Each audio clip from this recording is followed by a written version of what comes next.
Essa história que vou compartilhar com vocês chegou através de mensagens dos nossos inscritos e foi adaptada por mim. Para preservar a privacidade de todos, os nomes foram trocados.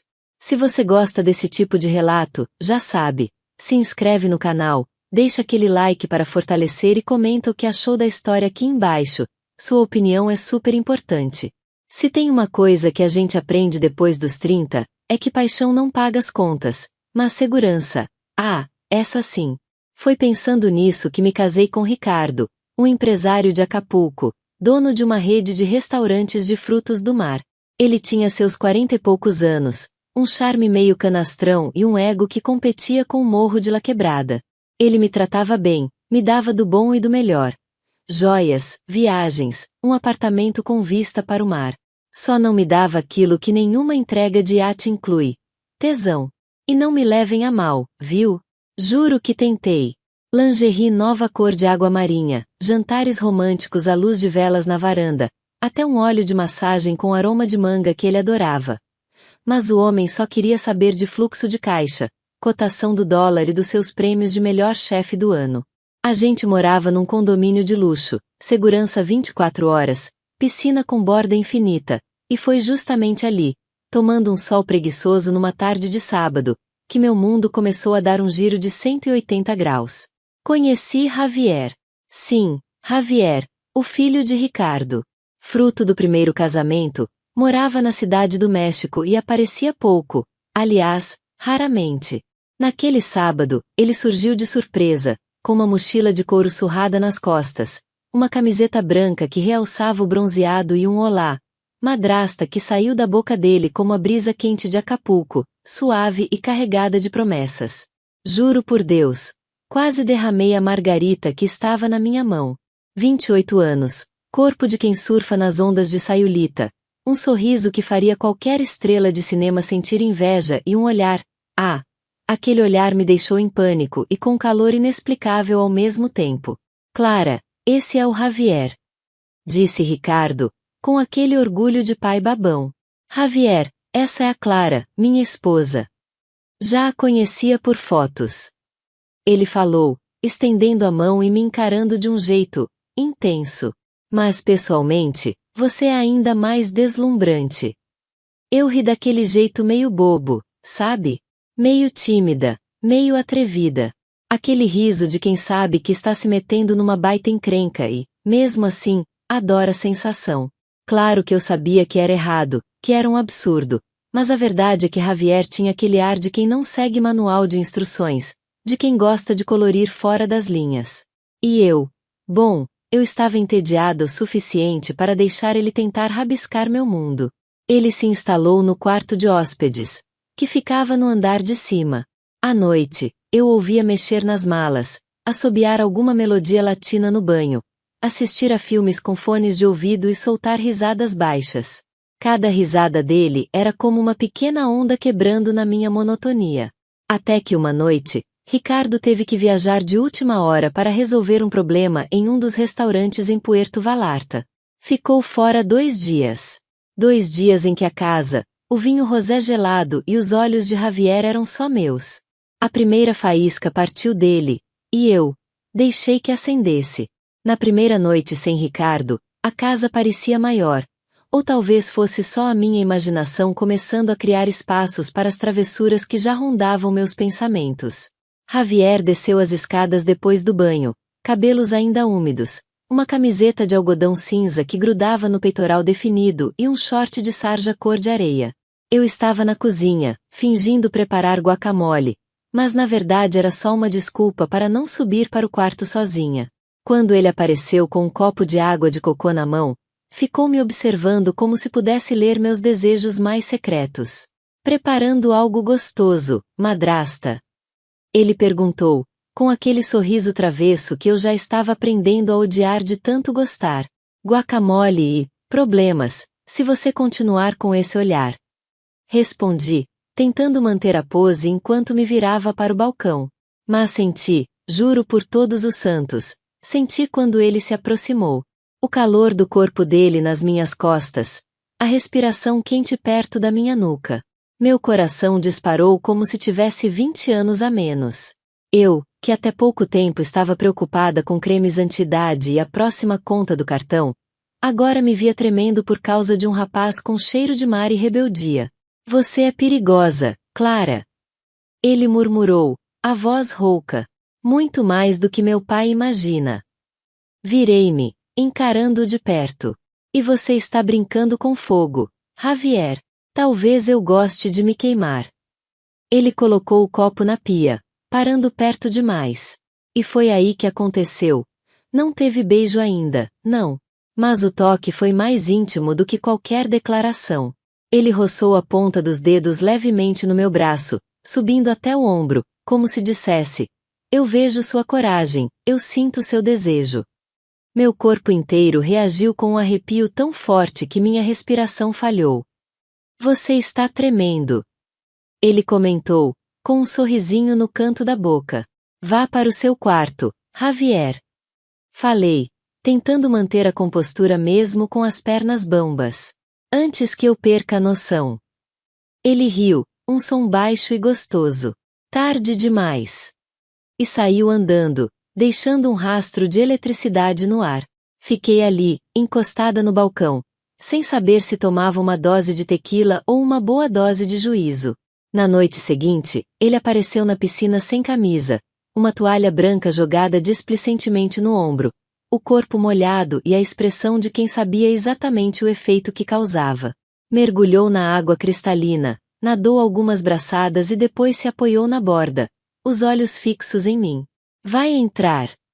Perguntou, a voz um pouco mais alta por causa da distância. Eu estava de roupão de seda azul turquesa na varanda do quarto, observando a lua refletir na água. Está achando que isso aqui é desfile de sunga? Só se você for a jurada. Ele rebateu, passando a mão pelos cabelos e jogando algumas gotas d'água para trás. Aquilo estava virando um jogo perigoso, e a cada lance, eu sentia que estávamos mais perto de cruzar a linha. E foi no terceiro dia, antes de Ricardo voltar, que ele cruzou. E eu, deixei. Na terceira noite, a chuva tropical caiu forte, daquelas que parecem combinar com a tensão no ar. Desci com a desculpa de pegar um livro na sala, uma mentira descarada, e dei de cara com ele deitado no sofá de couro, só de calça de moletom cinza, coberto com um lençol fino. A TV estava ligada com o volume baixo, e ele me olhou como se já soubesse que eu ia aparecer ali. Não consegue dormir também? Ele perguntou, a voz um sussurro por causa da chuva. Não com essa tempestade. Respondi, apertando o livro contra o peito como se aquilo pudesse me proteger da tentação que eu mesma havia provocado. Ele deu um tapinha no espaço ao lado no sofá. Sentei. O silêncio ficou entre nós por um tempo, embalado pelo som da chuva e da respiração. Até que ele quebrou o silêncio. Seu coração está batendo forte, Clara. É o susto da chuva. Menti, sentindo o rosto corar. Ou medo de mim. Ele virou o rosto devagar, me encarando de perto. Talvez eu esteja com medo de você desde o primeiro dia. Acho que foi ali que parei de resistir. Porque, no fundo, eu não queria resistir. Eu queria que alguém enxergasse o que eu não dizia, que alguém me desejasse sem pedir permissão. E foi isso que ele fez. O beijo não pediu licença, veio urgente, quente, como se ele estivesse esperando por séculos. Tentei recuar, juro, mas meu corpo já tinha tomado outra decisão. Quando dei por mim, ele já me puxava devagar para cima dele, os lençóis escorregando, meu roupão se abrindo. Meu corpo rendido. A mão dele desceu pelas minhas costas, e quando chegou na curva da minha cintura, eu mordi os lábios e fechei os olhos. O toque dele era firme, seguro. Ele sabia exatamente o que fazer, onde apertar, onde segurar. Minha respiração ficou descompassada, os gemidos presos entre os dentes. O sofá rangeu como se também não aguentasse mais guardar aquele segredo. Foi quente, foi intenso, foi errado. E eu quis tudo de novo assim que terminou. Ficamos ali, os dois suados, ofegantes, em silêncio. Levantei-me devagar, Peguei o livro que não tinha lido nenhuma linha e subi as escadas como se estivesse carregando uma bomba-relógio no peito. Na manhã seguinte, Ricardo voltou. Trouxe pão doce, sorrisos e uma paz que eu deveria ter sentido também. Mas o que eu sentia era um nó na garganta, um peso no estômago, culpa misturada com uma vontade absurda de repetir tudo. Javier me olhava de longe, disfarçando bem, mas com os olhos dizendo: eu sei o que fizemos e quero mais. E eu tentava me esconder atrás da xícara de café com leite. Só que aquele pecado que a gente comete uma vez vira vício.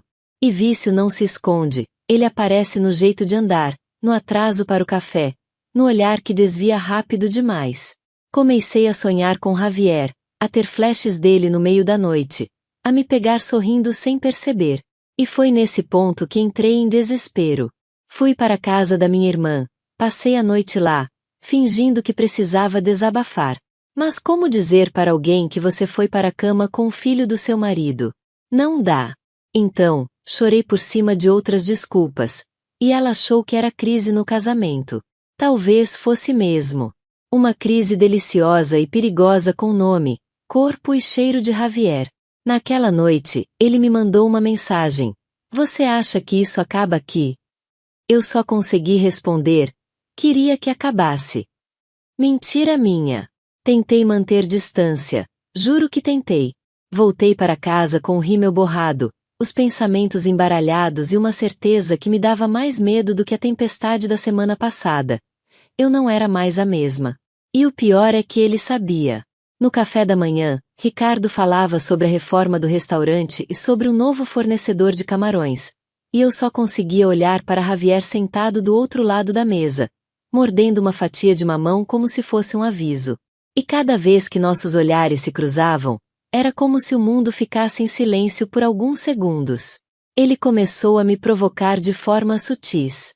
Saía do banho com a toalha baixa demais, aparecia na cozinha sem camiseta, coçando a barriga e rindo de piada nenhuma. A coisa ficou insustentável quando ele passou a ir à piscina nos mesmos horários que eu. E foi ali, mais uma vez, naquela beira d'água que parecia nos amaldiçoar, que tudo quase desmoronou. Ricardo tinha saído para resolver algo no centro. Achei que estaria sozinha, então coloquei meu biquíni novo, um modelo fio dental vermelho que realçava minhas curvas, e fui tomar sol. Deitei na espreguiçadeira, fechei os olhos e tentei pensar em tudo que não envolvesse pecado. Mas claro, o diabo tem nome e corpo. Javier. Vai queimar esse bronzeado aí, madrasta. Ele disse, chegando sem avisar, com uma garrafa de água na mão e aquele sorriso de cafajeste de telenovela das 9. Abri os olhos e dei de cara com ele sem camisa de novo. Você não se cansa de testar minha sanidade, não? Perguntei, tentando manter a voz firme, mas sentindo o corpo todo arrepiar com a proximidade dele. Não. Gosto de brincar com o limite. Ele respondeu, puxando a cadeira de plástico e se sentando ao lado da minha espreguiçadeira. Ficamos em silêncio por alguns segundos. O único som era o das ondas quebrando na praia ali perto. Ele se inclinou, pegou minha perna e começou a espalhar o protetor solar que eu tinha deixado ali no canto, sem pedir, sem olhar para o meu rosto. O toque dos dedos dele na minha pele bronzeada era como um choque elétrico suave. Minha alma saiu do corpo e voltou em um suspiro. Javier, comecei, mas ele só levantou os olhos, aqueles olhos cor-de-mel que me desarmavam completamente, e disse: só estou cuidando do que não é meu. Naquele instante, levantei-me com as pernas trêmulas e fui em direção à porta de vidro que dava para a sala. Mas ele me seguiu, rápido e silencioso como um felino. Encostou-me na parede fria do corredor, prendeu meu rosto entre as mãos e me beijou com uma sede avassaladora. Um beijo que roubou meu fôlego e qualquer resquício de resistência. Dessa vez, eu não consegui lutar. Foi rápido, foi urgente, um desejo antigo explodindo no meio da tarde ensolarada. E foi aí que ouvimos a voz de Ricardo no portão, chamando meu nome. Carajo! Sussurrei, ajeitando o cabelo e tentando parecer normal. Javier deu uma risada baixa, como quem estava adorando a adrenalina da situação. Corri para o meu quarto, troquei de roupa, Passei um pouco do meu perfume de gardênia no pescoço e desci sorrindo, como se não tivesse acabado de trair meu marido com o próprio filho minutos antes. A tensão naquela noite era palpável. Quase consegui sentir o ar mais denso. Quase derrubei o copo d'água na mesa durante o jantar. E como se não bastasse, Ricardo resolveu fazer um jantar romântico, com direito a velas e vinho branco gelado. Quis brindar ao nosso casamento, à nossa parceria, e disse, com um brilho nos olhos: "Tenho tanta sorte de ter você, Clara. Você me faz sentir jovem de novo." Aquilo doeu mais que qualquer castigo, porque eu sabia que ele estava sendo sincero, mas eu também sabia que no quarto ao lado tinha alguém que me fazia sentir viva de verdade. E o pior, eu queria voltar lá. Naquela madrugada, Javier me esperou no corredor escuro. Puxou-me pela cintura, colando nossos corpos, e me beijou como se nada mais importasse. "A gente precisa parar." Falei, a voz embargada. "Tarde demais. Tarde demais. Clara. Agora você é minha." Ele respondeu, me pegando no colo e me levando para o quarto dele. E eu deixei. Na manhã seguinte, acordei com o sol invadindo o quarto através da janela entreaberta e o corpo ainda colado ao dele. Javier dormia profundamente, o braço jogado sobre minha cintura como se eu fosse um troféu conquistado na calada da noite. E talvez eu fosse mesmo. Mas ali, deitada na cama do filho do meu marido, com um cheiro de desejo e arrependimento misturado no lençol, eu entendi que aquilo precisava acabar. Antes que alguém se machucasse de verdade. Antes que descobrissem a nossa loucura. Levantei-me devagar, peguei minhas roupas espalhadas pelo chão e fui para o banheiro. Olhei no espelho e vi uma mulher que eu não reconhecia mais. Não era a esposa perfeita, a madrasta sorridente. Era uma mulher com o batom borrado, os olhos culpados e a alma em frangalhos. Naquele dia, tomei a decisão. Falei para mim mesma em voz alta, enquanto a água quente caía sobre meus ombros. "Chega, Clara. Acabou o parque de diversões.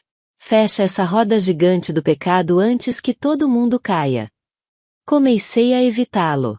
Saía cedo para caminhar na orla, voltava tarde, inventava compromissos com amigas que nem existiam. Trancava-me no quarto quando ele tentava se aproximar, cortando qualquer conversa com frieza e secura. Doía. Doía mais que cólica menstrual em dia de casamento, mas eu achava que era o certo. Ou pelo menos tentava me convencer disso. Até que ele parou de tentar. Parou de aparecer sem camisa pela casa, parou de me olhar com aquele fogo nos olhos, parou de sussurrar provocações. E começou a sair mais. Muito mais. Volta e meia aparecia com uma mulher diferente. Uma tal de Sofia, depois outra chamada Valentina. Todas muito jovens, muito cheirosas, muito. Menos eu. E aí foi minha vez de surtar. Porque, por mais que eu quisesse sair dessa história com a cabeça erguida, meu coração, e outras partes do corpo, não tinham assinado o mesmo contrato. Numa noite, ouvi eles rindo alto na sala. Ele e a tal Valentina. Ela ria como um canário excitado, e eu estava trancada no quarto, fervendo de raiva, ciúme e um desejo entalado na garganta. Quando a porta bateu e a visita foi embora, desci as escadas como quem não quer nada. Ele estava no sofá de couro, tomando uma cerveja Corona, a camisa de linho branca aberta no peito bronzeado, e aquele olhar cínico de quem sabia exatamente o que estava fazendo. "Se divertiu?" Perguntei, a voz seca como a areia do deserto. "Bastante." Ele respondeu, dando um gole na cerveja e me encarando. "Você sumiu, né? Tive que procurar distração." "Que ótimo! Que inveja!" Nossos olhares se encontraram por alguns segundos, um silêncio cortante pairando no ar. E então eu explodi. "Você acha que pode brincar comigo assim? Que eu sou o quê? Um passatempo?" Ele riu de canto de boca, um sorriso que me dava vontade de esganá-lo e beijá-lo ao mesmo tempo. "Não, Clara. Você é a mulher mais complicada que eu já desejei. Mas também a mais intensa. E isso não se esquece." Aí eu fiz a burrada. A maior de todas. Joguei-me em cima dele. O que começou com uma discussão acalorada virou um encontro selvagem no meio da sala. A raiva virou combustível, o ciúme virou língua, unha, gemido abafado. Amamo-nos ali mesmo, no tapete persa, com urgência, com ódio, com fogo acumulado que parecia nos consumir. Quando acabou, ficamos em silêncio. Apenas o som da nossa respiração pesada ecoando entre os móveis de madeira escura. Depois daquela madrugada em que Javier me teve pela última vez, alguma coisa mudou. Não nele. Em mim. Tentei seguir a vida, fiz o que qualquer mulher minimamente sensata faria. Fingi que nada tinha acontecido. Dobrei os lençóis como quem dobra a culpa, varri a casa como quem tenta varrer as lembranças. Até cozinhei para Ricardo, coisa que eu não fazia desde que descobri os prazeres do delivery e do filho dele. Mas bastava Javier cruzar o corredor suado depois da academia ou sair do banho com aquela toalha estrategicamente baixa que meu corpo inteiro lembrava da besteira que a gente fez. A diferença é que agora a consciência pesava mais que tudo. E ele parecia ter feito as pazes com o erro. Continuava me provocando com olhares, mas sem pressa, como quem sabe que o prato vai esfriar, mas ainda vai ser devorado. Ele não cobrava, não forçava. E foi isso que mais me enlouqueceu. Eu me vi trancada dentro de um casamento morno com um marido que achava que um buquê de rosas vermelhas por mês substituía o toque na cintura e um enteado que me fazia suspirar só com um bom dia rouco. O ápice veio num fim de semana que passamos em uma pousada charmosa em Tulum. Ricardo dirigindo, eu no banco do carona e Javier atrás, com a mão casualmente encostando na minha cadeira. Toda vez que o carro balançava por causa da estrada irregular, o braço dele roçava na minha cintura, um toque sutil, mas que incendiava minha pele. E quando Ricardo parava para comprar água de cocô ou abastecer, Javier me olhava pelo retrovisor com aquele olhar que dizia: ainda é minha. E você sabe disso. Chegando na pousada, a tensão era tanta que quase tropecei na escada de madeira da varanda. À noite, com Ricardo roncando na cama depois de um jantar regado a mezcal, fui até a varanda tomar um ar fresco. A brisa morna do Caribe trazia o cheiro salgado do mar. Ele veio atrás, encostou no batente da porta, braços cruzados, e soltou, com uma voz carregada de uma intensidade perigosa: eu te amo, Clara. Sabia. Eu ri, um riso curto, sem alegria. Ama nada, Javier. Você ama o que a gente fez. Ama o perigo, a sacanagem. Amor é outra coisa. Ele se aproximou, pegou minha mão e a levou até o peito, onde senti o coração dele bater acelerado. Então me ensina, Clara. Aquela frase me desmontou. Chorei pela primeira vez de verdade. Porque no meio de tudo aquilo, do amor escondido, das madrugadas loucas, das mentiras ditas com o rosto lavado, eu percebi que não era só desejo. Era fuga, era carência, era eu tentando me sentir viva de novo. Naquela noite, não fui para a cama com nenhum dos dois.